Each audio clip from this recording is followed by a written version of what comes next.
হযরত আবু বকর রাদিয়াল্লাহু তাআলা আনহু ওনার কাছে একদিন হযরত ওমর আসছেন। আসার পরে বলে, ভাই আবু বকর, আসসালামু আলাইকুম। আবু বকর বলেন, ওয়া আলাইকুম আসসালাম। বলে, ভাই আবু বকর, আপনার একটা জিনিস আপনাকে গিফট দিতে চাই, হাদিয়া দিতে চাই। সুবহানাল্লাহ বলেন। হাদিয়া দেওয়া সুন্নাত, নেওয়া সুন্নাত। বলে, ও ভাই আবু বকর, আপনাকে আমি কিছু হাদিয়া দিতে চাই, আপনি যদি নেন। আবু বকর বলে, নবীর সুন্নাত হাদিয়া নেওয়া এবং দেওয়া। তুমি আমার ভাই ওমর, আমাকে যেহেতু হাদিয়া দিতে চাইতেছো, আমার কোনো আপত্তি নাই।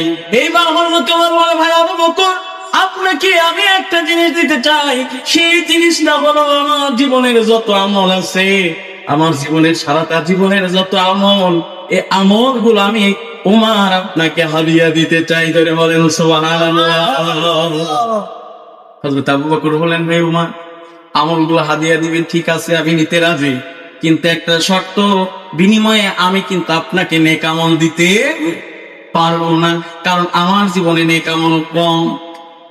আমার জীবনে কি নেক আমল কম? কে বলতেছে? হযরতে আবু বকর। আর আমাদের জীবনে নেক আমল বেশি হয়ে গেছে। কি বলেন? বেশি যদি না হয়, তাফসীরুল কোরআন মাহফিল লোক বসে আছেন কয়জন?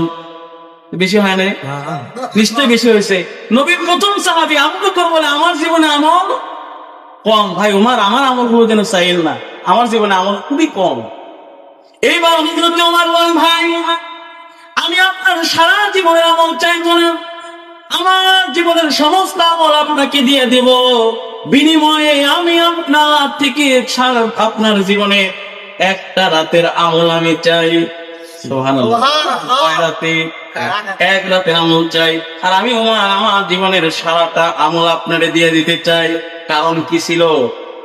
একদিনের আমল নিবে, সারা জীবনের আমল নিবে।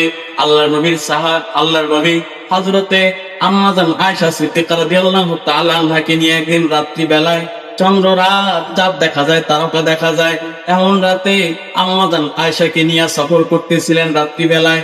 এমন সময় আম্মা জান আয়েশা রাদিয়াল্লাহু তাআলা আনহা আসমানের দিকে তাকাইলেন।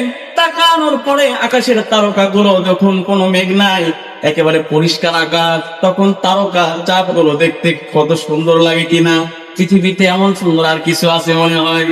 ওই মুহূর্তটা দেখে আম্মা জান আয়েশা তারকা দেখতেছিলেন। বললেন, হুজুর, এই যে আকাশের তারকা দেখা যায়, এই তারকা কি কেউ গণনা করে শেষ করতে পারবে?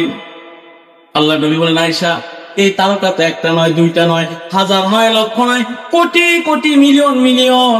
এই আকাশের তারকা গণনা করা সম্ভব নয়। একমাত্র আল্লাহ পাক ছাড়া কেউ জানে না কতগুলো তারকা আছে।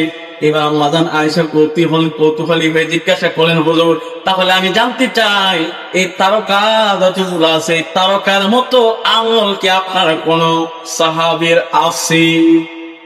আল্লাহ বললেন আছে। কি বললেন? আল্লাহ নবী বললেন আছে। এখন বলেন তো, আল্লাহ নবী বলছে আছে, এই সাহাবীটা কে হতে পারে? হযরত আবু বকর স্বাভাবিক ভাবে। কিন্তু বললেন, হুজুর, কে? আমি একটু জানতে চাই, তার নামটা বলেন।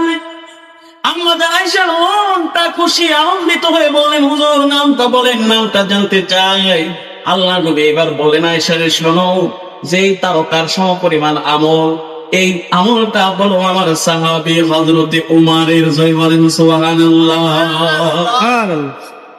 আম্মা জান আয়েশার মনটা মলিন হয়ে গেল। মলিন হওয়া স্বাভাবিক কিনা? কারণ ওনার ইচ্ছা ছিল, তামান্না ছিল, আশা ছিল, আমার বাবা আবু বকর, তার আমলটা আকাশের তারকার মতো হবে। আল্লাহ নবী বলেন, আয়েশা, মনটা খারাপ করলা বুঝি? তাই মন তো খারাপ হওয়া স্বাভাবিক। আল্লাহ নবী ডাকতে বলে, আয়েশা, শোনো, আকাশের তারকার সমান আমল ওমরের বলছি, এই জন্য তোমার মন খারাপ হয়ে গেছে। তোমাকে আমি একটা কথা জানাইতে চাই, আয়েশা রে, শোনো, তোমার বাবা আবু বকর আমার সাহাবী, আমার মুহাব্বতের মানুষ। হযরত আবু বকরের জিন্দেগিতে এমন 3টা রাত আছে, যে 3টা রাতের এক রাতের আমল যদি এক পাল্লায় রাখা হয়, আর এক পাল্লায় যদি সমগ্র পৃথিবীর উম্মতের আমল রাখা হয়, তোমার বাবা আবু বকরের এক রাতের আমল বেশি হবে।